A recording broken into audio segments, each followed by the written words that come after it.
My name is Clara Hendricks. I am 29 years old, and the day I found out my parents had emptied my college fund and given every dollar to my brother, I was standing in a hotel ballroom holding a paper plate with a slice of graduation cake on it. My mother walked up to me, smiled the way she smiles when she wants something, and said, "Sweetheart, the bakery needs to be paid. It's $340. Can you cover it just this once?" Just this once. I had heard those 3 words my entire life, and every single time I said yes. This time I put the plate down, I opened my bag, and instead of pulling out my card, I pulled out a document I had found 40 minutes earlier in my father's jacket pocket while I was hanging it up in the coat room. A bank statement, my name at the top. A college savings account I had been told was waiting for me since I was 7 years old. Balance, $0. Last withdrawal, 4 years ago. The same month my brother Marcus started his freshman year. What happened next in that ballroom, my mother did not expect it. My father did not expect it. And Marcus, who was still holding his diploma 20 feet away, he especially did not expect it. But before I tell you what I did, please take a moment to like this video and subscribe to the channel. Only if this story is hitting something real for you. And drop your location and the time in the comments. I genuinely want to know where you are listening from. Now let me take you back to the beginning. Because to understand what happened in that ballroom, you need to understand what that college fund meant to me. Not the money. What it meant. I grew up in Maplewood, New Jersey. Middle-class neighborhood, 2-car garage, the kind of street where everybody knew everybody's business by Tuesday. My father, Robert, was a regional sales manager for a pharmaceutical company. My mother, Linda, did part-time bookkeeping for a dental practice and spent the rest of her time running the household and, more accurately, running Marcus.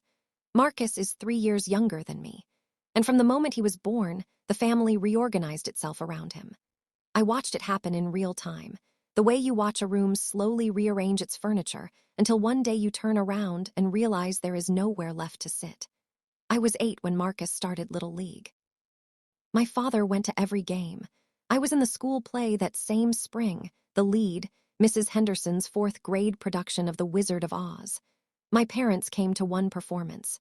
There were 3. They came to the one where I forgot a line. I was 11 when Marcus got his first travel soccer tournament. My mother drove him 4 hours each way every other weekend for 2 years. The same 2 years I was taking honors classes and building the GPA that would eventually earn me a partial scholarship to college. Nobody drove me anywhere for that. I took the late bus. I want to be careful here because I am not telling you this to make you hate my brother. Marcus was not the architect of any of this. He was just a kid who was handed everything and had no particular reason to question it. The architect was my parents.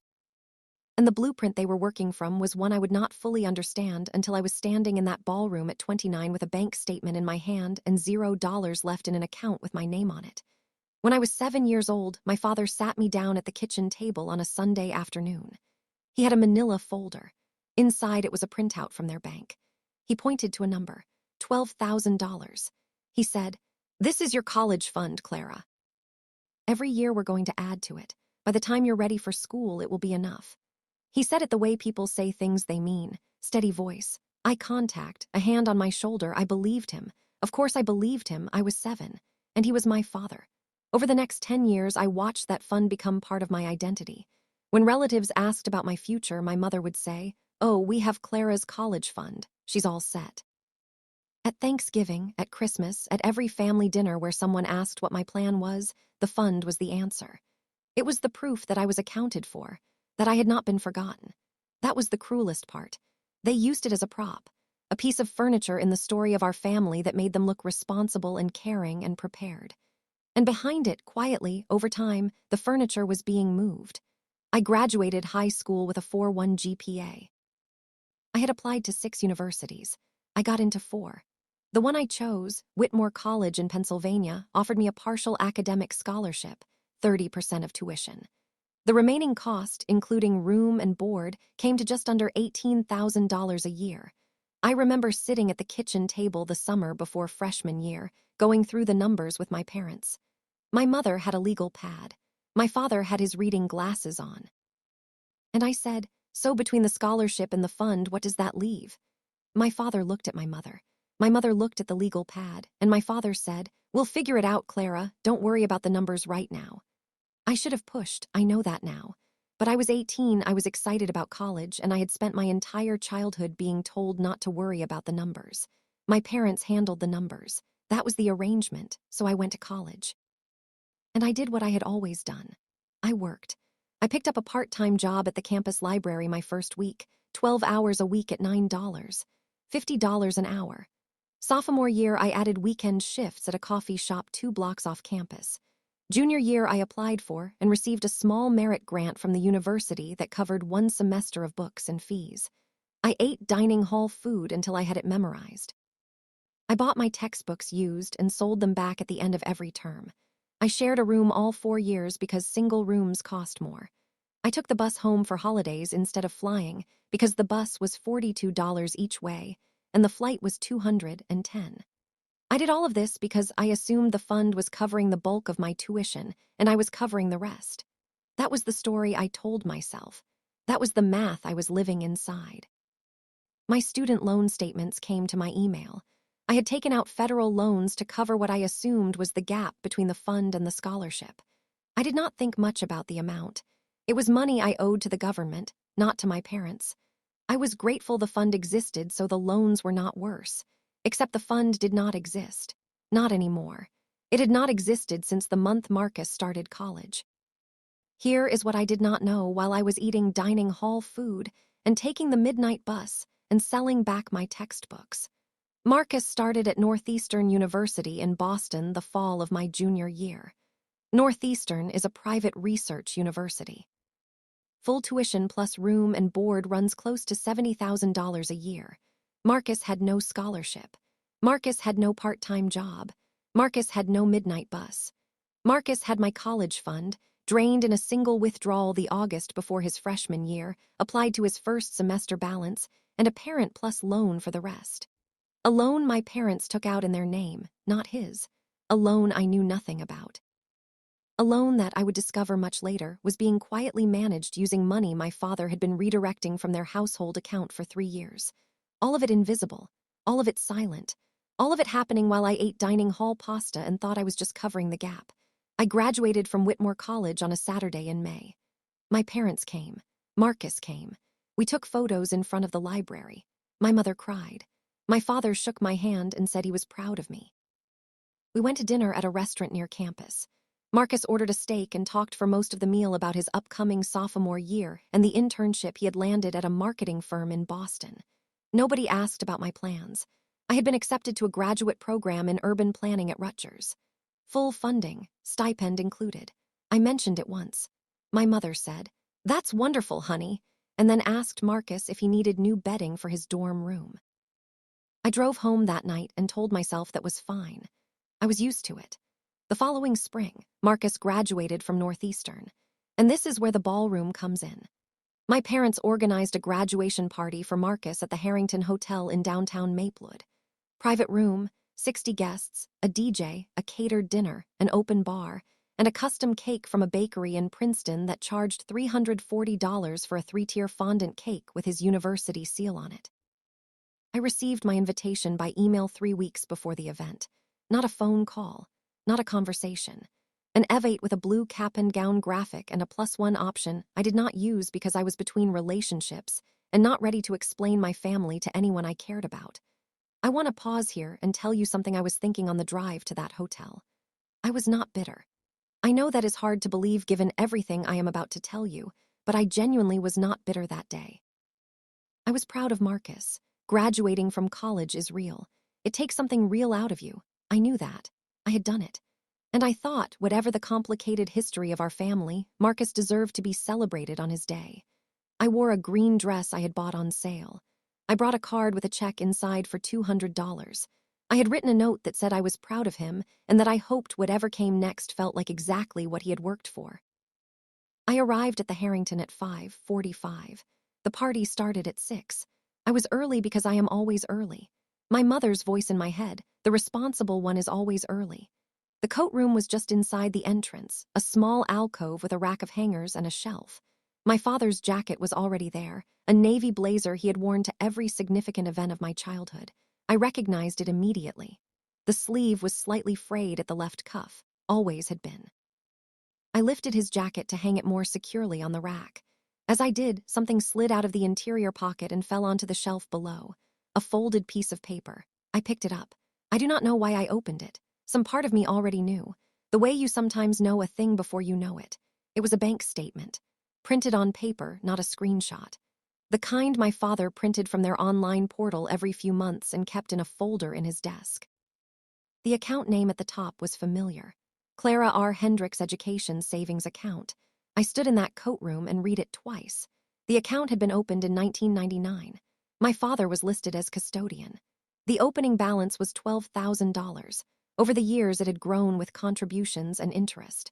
By August of my senior year of high school, the balance had reached $41,200. The final transaction was dated August 14th. The year Marcus started college. Full withdrawal. $41,200. Balance, $0. I stood there for a long time. I am not sure how long. Long enough for the party noise to start filtering in from the room down the hall. Long enough for the string of revelations to line up in my head, one behind the other like cars at a red light. $41,000. Gone. Not used for my education. Used for Marcus's first year at Northeastern, or part of it. While I worked 12 hours a week at the campus library. While I took the midnight bus. While I graduated with $52,000 in student loan debt that I had been paying down for 4 years on a graduate assistant stipend. $52,000 in debt. $41,200 that was mine. The difference, $10,800 they had borrowed from my future without asking. I folded the statement. I put it in my own bag. I hung my father's jacket carefully back on the rack. I smoothed the sleeve. Then I walked into the party. I want to ask you something before I tell you what happened next. If you had just found that document, if you were standing in that coat room with that piece of paper, what would you have done? Would you have walked out? Would you have confronted them right then? Or would you have done what I did? Drop your answer in the comments. I read every single one. Here is what I did. I found my seat. Table 4, near the back, next to my Aunt Patricia, who I see twice a year and who spent the first 20 minutes telling me about her new kitchen backsplash. I sat through the dinner. I ate the salmon. I applauded when my father gave a toast about Marcus's perseverance and bright future. I applauded when my mother cried and said she was so proud of the young man he had become. I watched Marcus accept the applause with the easy confidence of someone who has never once had to think about where the money came from. And 40 minutes into the party, my mother appeared at my elbow. She sat down in the empty chair beside me. She smelled like Chanel No. 5. She had her purse on her lap, which meant she was about to ask for something. She always held her purse when she was about to ask for something. "Sweetheart," she said, "the bakery needs to be paid. The deposit covered half, but the balance is due tonight. It's $340. Can you cover it just this once? Dad left his card at home and Marcus shouldn't have to worry about it on his day." Just this once. I looked at my mother. I looked at the cake on the table across the room. 3 tiers, white fondant, Northeastern University seal in blue and gold.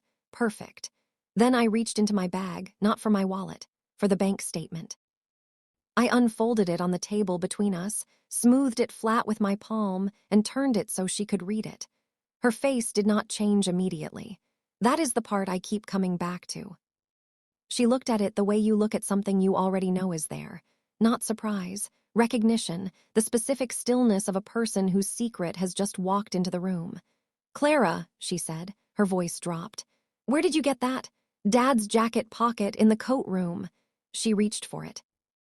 I pulled it back. "That is my account, Mom. My name is at the top, my college fund, $41,200, withdrawn August 14th, Marcus's freshman year." She looked around the room, checking who was watching. Nobody was. The DJ had started. Aunt Patricia had found someone else to talk to about the backsplash. "This is not the place," my mother said. "You asked me to pay for the cake," I said. "In the place where you spent my college fund on Marcus's education." So this is exactly the place. I want to tell you that her first response was an apology. It was not. Her first response was, "We were going to tell you, we just needed time." 4 years. They had needed 4 years of time. Her second response was, "We knew you could handle it. You've always been the strong one." There it was. The sentence I had been hearing since I was 8 years old, standing in an empty auditorium after the one performance my parents had attended. "You're the strong one, Clara. You can handle it. as though strength were a reason to take from someone rather than a reason to protect them. My father appeared at my mother's shoulder 2 minutes later. Someone had signaled him. He looked at the statement on the table, then at me, then at the floor. "Clara, we should talk about this privately," he said. "Were you going to tell me?" I asked. He picked up his wine glass. He put it down. He said, "It was a loan. We were going to pay it back." "A loan you took without telling me?" "From an account in my name, without my knowledge or my consent." He had no answer for that. He looked at my mother. My mother looked at the cake. The DJ was playing something with a lot of bass. 60 people were having a wonderful time 20 feet away. "I have $52,000 in student loans," I said. "I took them out believing the fund existed. I worked through college believing the fund existed. I made every decision for the last 11 years inside a story that was not true." My father straightened his jacket, the frayed cuff. I noticed it the same way I noticed everything that night, with a precision that felt almost separate from my body. "We will pay you back," he said. "How?" I asked. He had no answer. "Marcus graduated today," I said, "from a school I could not have afforded, that he attended on money that had my name on it, and tonight you asked me to pay for his cake." My mother's chin was trembling, not guilt, exposure. The particular distress of someone who has managed a secret for years and watched it become visible. "You always understood," she said. "You were always so good about these things." "I understood because I didn't know," I said. "There is a difference." I folded the bank statement. I put it back in my bag. I picked up my purse, the card I had brought for Marcus still inside it, the check for $200 tucked in the envelope, and I stood up. "I'm not paying for the cake," I said. "I'm not paying for anything tonight, and I think you both know why." I walked to the DJ booth, waited for a gap between songs, and asked him to give me 30 seconds for an announcement. He looked at me, looked at the room, and said sure. I took the microphone, not to make a scene, not to shame anyone. I had thought in the coat room about whether I would ever tell Marcus directly, and I had decided that Marcus deserved to hear the truth, not from rumors. Not from a phone call 6 months later. From me, calmly, in a room full of people who could hold him accountable for his response. I said, "Marcus, congratulations on graduating. I'm proud of you. I want you to know that I love you and that nothing I'm about to do is about you. But I need you to ask Mom and Dad about the account with my name on it. The one that had $41,200 in it before your freshman year. I think it's time we all know the same story." I set the microphone down. The room was very quiet. The DJ did not play anything for a full 10 seconds. I walked to the coat room, got my jacket, and left the Harrington Hotel. My heels on the marble floor, the sound carrying further than I expected in the silence. I did not slam a single door. Marcus called me that night at 11:47 p.m. I was home. I was on my couch with a cup of tea, which I had made the moment I walked through the door because some habits are the only steady thing you have. He asked me if it was true. I said yes. I told him about the statement. I told him the amount. I told him about the loans I had taken, the jobs I had worked, the midnight buses and the used textbooks and the shared dorm rooms, all of it inside a belief that the fund was real. He was quiet for a long time. When he spoke, his voice was different. Smaller. "I didn't know," he said. "I swear I didn't know where the money came from." "I believe you," I said, and I did. Marcus was careless, not cruel. There is a difference. "What are you going to do?" he asked. "I'm going to do what I should have done a long time ago," I said. "I'm going to stop absorbing things that were never mine to carry." The following Monday, I called a financial advisor I had been referred to by a colleague at Rutgers. I laid out the full picture. The fund, the withdrawal, the loans, the amount. She listened without interrupting. When I finished, she said, "The account was in your name. He was the custodian. There are options." I spent the next 3 weeks documenting everything. The bank statement. 11 years of birthday cards where my parents had referenced the fund by name.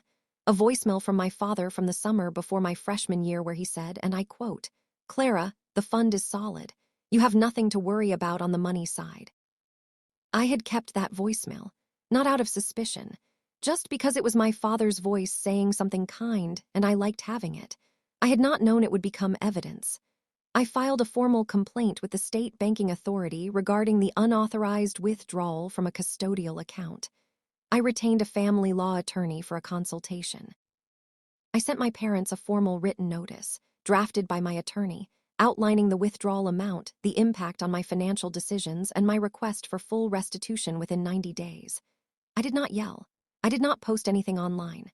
I did not call relatives. I sent a letter. Clean, specific, documented. The kind of letter that means business precisely because it does not need to raise its voice. My mother called the same afternoon the letter arrived. Her voice was shaking. Not with guilt, with the specific panic of someone who has just understood that the consequences are real. "You're taking us to court," she said. "I filed a complaint with the banking authority. Whether it goes further depends on you. After everything we did for you, there it was, the final weapon, the one she always kept loaded. You raised me," I said. "I'm grateful for that, but raising a child is not a transaction that entitles you to their savings account. We were going to pay it back.